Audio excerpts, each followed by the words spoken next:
Hi hello నమస్తే welcome to our channel social post. This is Manasa. ఈ రోజు మన ముందున్నటువంటి గెస్ట్ పివి రజనీరమ్మ గారు, పబ్లిక్ స్పీకర్. మేడం అడిగి రీసెంట్ గా జరుగుతున్న ఈ ప్రణయ్ హత్య కేసు గురించి డీటెయిల్ గా అడిగి తెలుసుకునే ప్రయత్నం చేద్దాం. నమస్కారం మేడం. నమస్తే అమ్మ. సో మనకి చూస్తున్నాం 3 days నుంచి ఆ ప్రణయ్ కేసు గురించి సంబంధించినటువంటి న్యూస్ ఒకటి చాలా హల్చల్ అవుతూనే ఉంది. అప్పుడు ఎప్పుడో జరిగిన కేసు మళ్ళీ ఇప్పుడు వెలుగులోకి వచ్చింది, తీర్పులు వస్తున్నాయి. దానికి సంబంధించినటువంటి వాళ్ళ బాబాయ్కి లైఫ్ టైం జైలు శిక్ష పడడం జరిగింది. సో ఆ శిక్ష ఆయనకి పడడం కరెక్టే అని అంటారా? మీ ఒపీనియన్ ప్రకారం ఎంత వరకు కరెక్ట్ అని అంటారు చెప్పండి.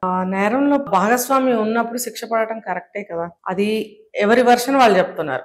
అందులో నాకు ఏ పాత్ర లేదు అని ఒక పక్కన, వీళ్ళేమో ఉంది అతని పాత్ర అని. ఇప్పుడు లేనిదే అతని A6 గా పరిగణించరు కదా, ఎంతో కొంత ఉండే ఉంటుంది.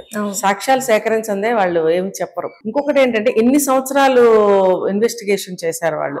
ఇప్పుడు పాత పద్ధతిలోనూ చేశారు, ఇప్పుడు వస్తున్న ఆర్టిఫిషియల్ ఇంటెలిజెన్స్ ఉపయోగించి కూడా సాక్ష్యాధారాలను సేకరించి అంటే పిన్ టు పిన్ పాయింట్ అన్ని కూడా వాళ్ళు బయటకు తీసి దాని మీద ఇన్వెస్టిగేషన్ చేసి నిర్ణయించినటువంటి తీర్పు ఇది.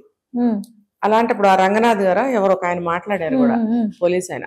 ఇప్పుడు ఆయన కూడా చెప్తున్నారు, మేము ఎక్కడా కూడా నెగ్లెక్ట్ చేయలేదు, ప్రతి ఒక్క పాయింట్ ని మేము ఇందులో కౌంట్ లోకి తీసుకున్నాము.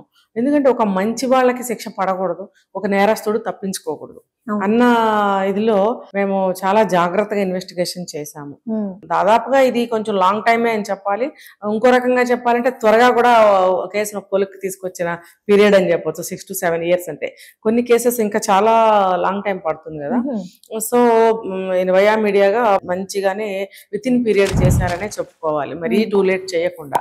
సో ఇంత త్వరగా చేసినప్పటికీ కూడా ప్రతి పాయింట్ ని మేము తీసుకుని న్యూ టెక్నాలజీని కూడా ఉపయోగించి మేము కేసుని ఫైనల్ చేశాము అని ఆయన చెప్పినప్పుడు, ఈయన ముద్దాయి కాదు, నేరం చేయలేదు అని మనం చెప్పలేం. ఇప్పుడు పోలీస్ వాళ్ళు ఏం చెప్తారో, జడ్జి ఏమి నిర్ణయిస్తారో దాన్ని బట్టి ప్రజలు ఎస్ ఆర్ నో ఓట్ వేస్తారు. సో ఇప్పుడు జరిగిన దాని ప్రకారము ఆయనకి లైఫ్ ఇంప్రిజన్మెంట్ వేశారు కాబట్టి ఆయన పాత్ర ఎందులో ఉంది అనేది తెలుస్తుంది. ఇంకొకటి ఏంటంటే మారుతీరావు గారు ఎవరైతే ఉన్నారో ఆయన ప్రతి చిన్నది ఇతనితోనే సంప్రదిస్తారు అని చెప్పి మనకు ఒకటి తెలుస్తుంది. ఆస్తి వివాదాలు కాబట్టి ఆబ్వియస్ గా కనెక్షన్స్ అనేవి ఉంటాయి కదా. ఉంటాయి.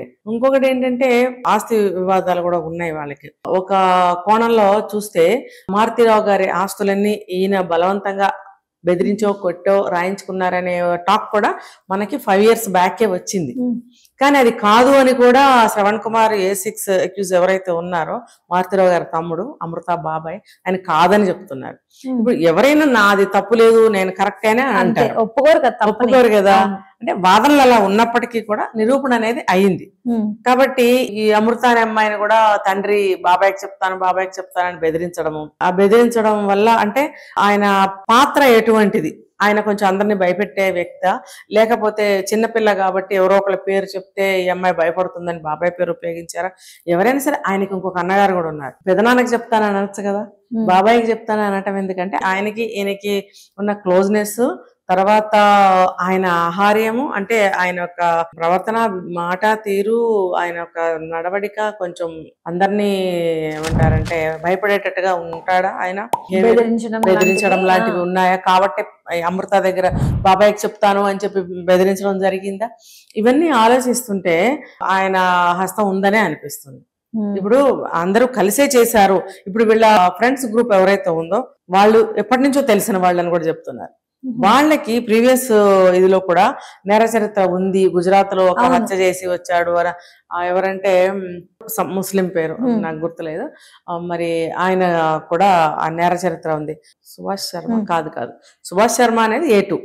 సరే ఓకే, వీళ్ళందరూ 2-3 ముస్లిమ్స్ ఉన్నారు, ఇంకా 2-3 వేరే వాళ్ళు ఉన్నారు, ఒకటి తమ్ముడు, వీళ్ళందరూ ఒక గ్రూప్ గా ఉండేవారట.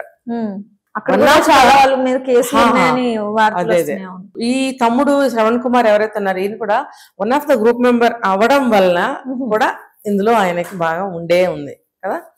చెప్పండి కన్ఫర్మ్ ఫ్రెండ్స్ అయినప్పుడు ఒకరికి సాయం చేసుకోకుండా అయితే ఉండదు కదా. ఇది ఈ ఫ్రెండ్స్ మధ్యలోనే ఉంచి ఈ విషయాన్ని ఫ్రెండ్స్ మధ్యలోనే జరిపించారు ఈ హత్యని, ప్రణయ్ని. బయట లేదు అనేది కూడా మనం ఒక యాంగిల్ లో విన్నాం ఈ మాట. ఈ వీళ్ళ ద్వారానే ఇది జరిగింది అని పదే మనకి వినపడింది మాట. కాబట్టి వీళ్ళ సర్కిల్లోనే మాట్లాడుకుని ఈ హత్య అనేది చేయించారు. కాబట్టి బాబాయ్ హస్తం ఉందనే మనం నమ్మాల్సి వస్తుంది.